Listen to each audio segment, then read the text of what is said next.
Después de ser aceptada en la Universidad de Stanford, mis padres decidieron premiarme comprando algo inesperado. Yo pensaba que la gran sorpresa sería un fondo para cubrir parte de mis gastos universitarios o una computadora nueva, algo que me ayudara con mi nueva vida lejos de casa.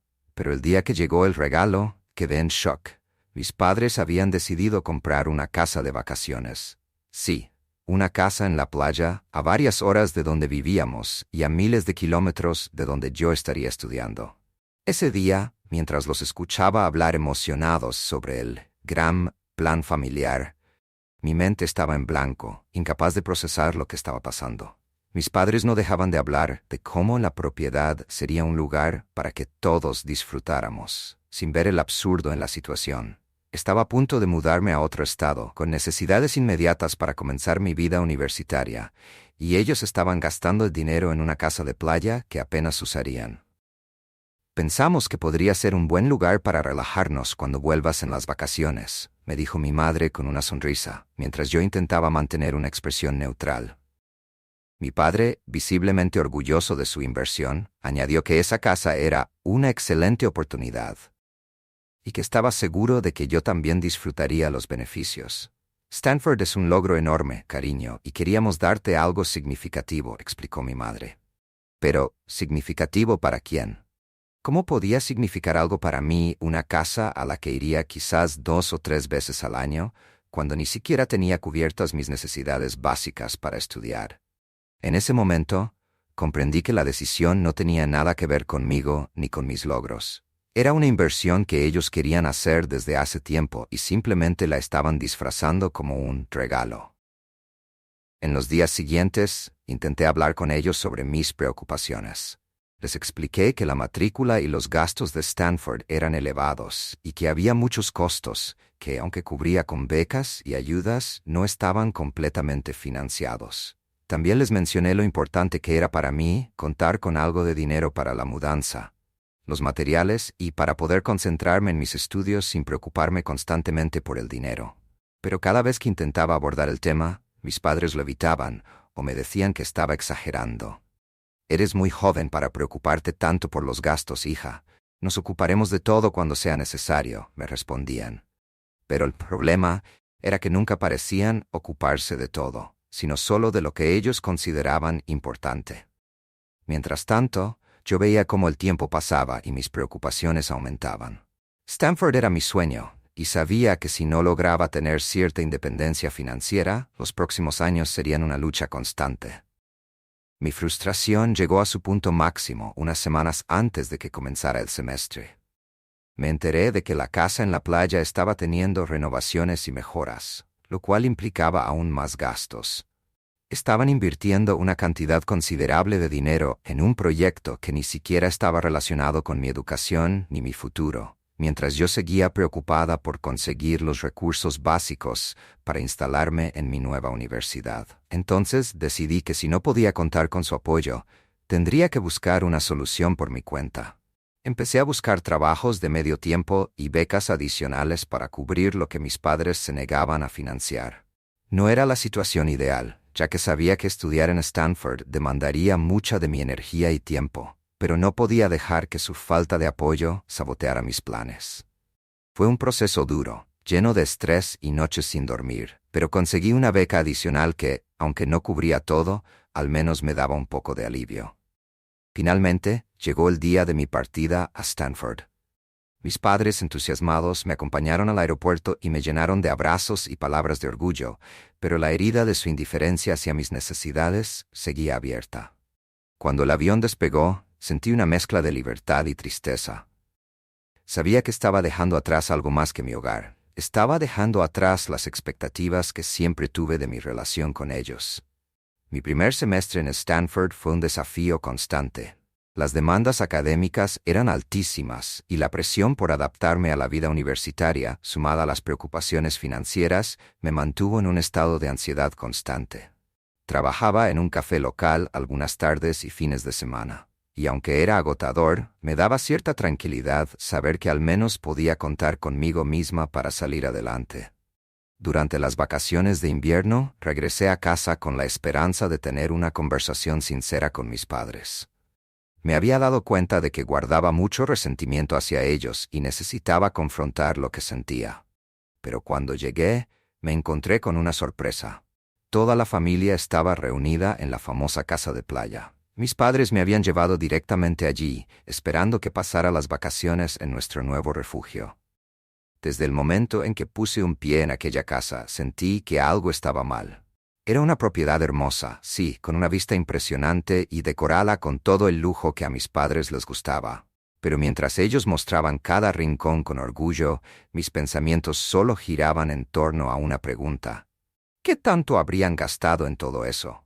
¿Cuánto de ese dinero podría haber sido usado para apoyarme en mi educación? Y sobre todo, ¿por qué esta casa era tan importante para ellos? La respuesta a esas preguntas llegó de la forma más inesperada. Una noche, mientras buscaba algo en la sala de estar, encontré unos documentos en el escritorio de mi padre. Eran papeles legales y facturas, y lo que descubrí me dejó helada.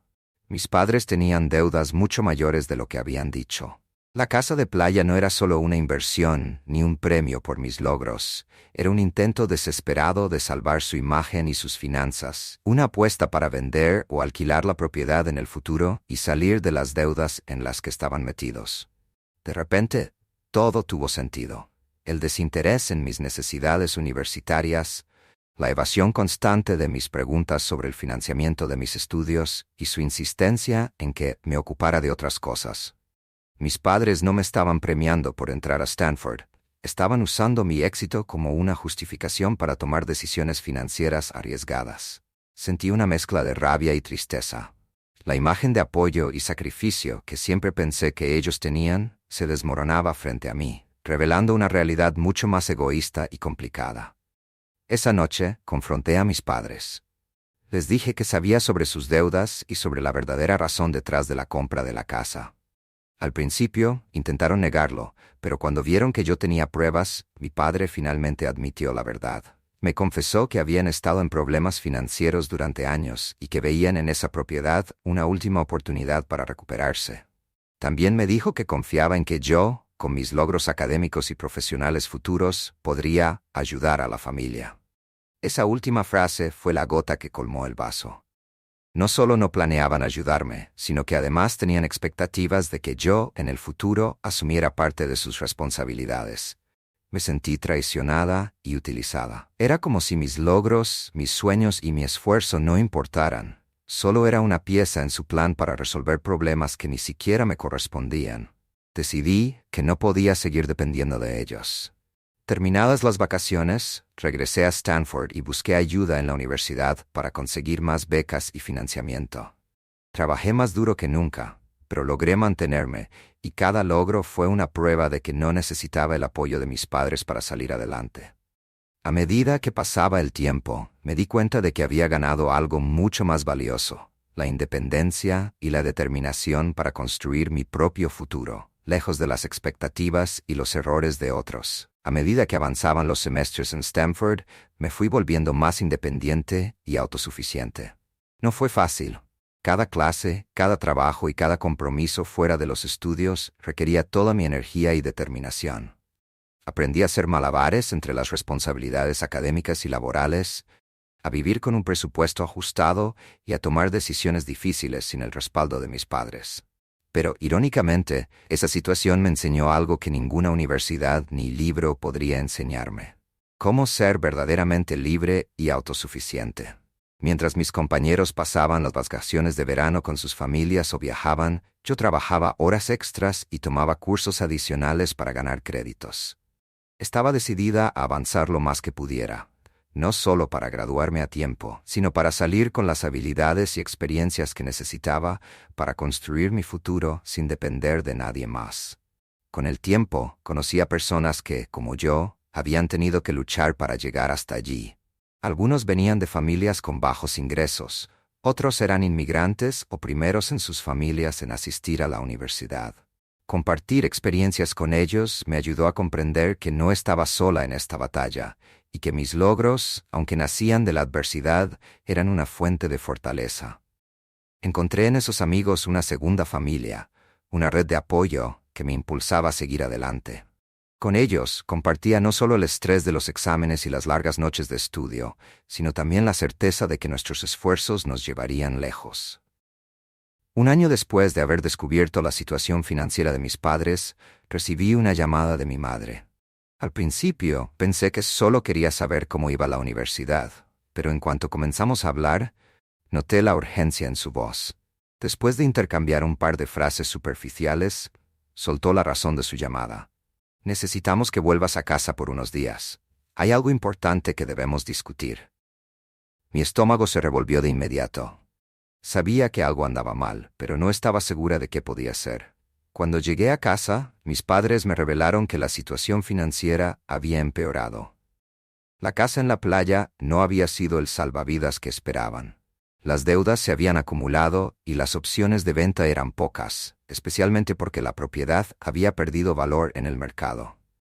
La inversión que habían hecho, que supuestamente iba a mejorar nuestra situación familiar, se había convertido en una carga casi imposible de mantener. «Pensamos que podrías ayudarnos», dijo mi padre, con una mezcla de vergüenza y frustración en su rostro. «Cuando te gradúes, podrás conseguir un buen trabajo y juntos podemos resolver esto». La propuesta me dejó helada. Básicamente, contaban con mi futuro como su salida financiera, una responsabilidad que nunca debería haberme correspondido. «Papá, ¿sabes lo que me estás pidiendo?», respondí con la voz temblorosa. «He estado luchando sola para salir adelante en la universidad, trabajando y esforzándome por algo que debería haber sido un sueño compartido. ¿Y ahora esperan que cargue también con sus errores?». Mis palabras los dejaron en silencio. Era la primera vez que expresaba lo que sentía sin filtros, sin preocuparme por herir sus sentimientos. Ya no podía guardarme el resentimiento, la decepción, la rabia. Durante tanto tiempo había cargado con sus expectativas, con la creencia de que algún día verían mi esfuerzo y me apoyarían. Pero en ese momento entendí que esa esperanza era inútil. Esa conversación marcó un antes y un después en mi relación con ellos. Les dije que los amaba y que siempre serían mis padres, pero que no podía aceptar una responsabilidad que ellos mismos habían creado. Me negué a ser la solución para sus problemas financieros. Les dejé claro que mi futuro, mis sueños y mis metas no podían estar condicionados por decisiones en las que yo nunca tuve ni voz ni voto. Cuando regresé a Stanford, sentí una mezcla de emociones. Por un lado, la tristeza de darme cuenta de que el apoyo que siempre esperé de ellos nunca llegaría. Por otro, la determinación de seguir adelante y construir mi vida con el esfuerzo que había demostrado hasta ahora. Mis padres, decepcionados y sin opciones, no volvieron a presionarme. Sin embargo, nuestra relación quedó marcada por un distanciamiento que no era fácil de ignorar. Los años pasaron, y finalmente llegó el día de mi graduación. Fue un momento agridulce. Mis padres asistieron, aunque con una distancia que hacía evidente lo que había cambiado entre nosotros. Mientras los demás celebraban con sus familias, yo me tomé un momento para mí misma, para agradecer el haber llegado hasta ahí. Recordé cada sacrificio, cada noche en vela, cada pequeña victoria que había ganado sin su apoyo. Al poco tiempo, conseguí un trabajo en una empresa de tecnología, con un sueldo y beneficios que me permitían empezar a construir el futuro que siempre quise. Y aunque mis padres intentaron contactarme para hablar nuevamente de sus problemas financieros, esta vez fui firme. Les ofrecí apoyo emocional, pero me negué a involucrarme en sus decisiones económicas. Sabía que ayudarlos significaría comprometer el futuro que tanto me había costado alcanzar, y no estaba dispuesta a perderlo. Con el tiempo comprendí que, aunque la relación con mis padres nunca sería igual, había encontrado algo más importante: el valor de mi propio esfuerzo, la certeza de que era capaz de salir adelante por mí misma y la libertad de decidir el rumbo de mi vida sin depender de las expectativas de los demás.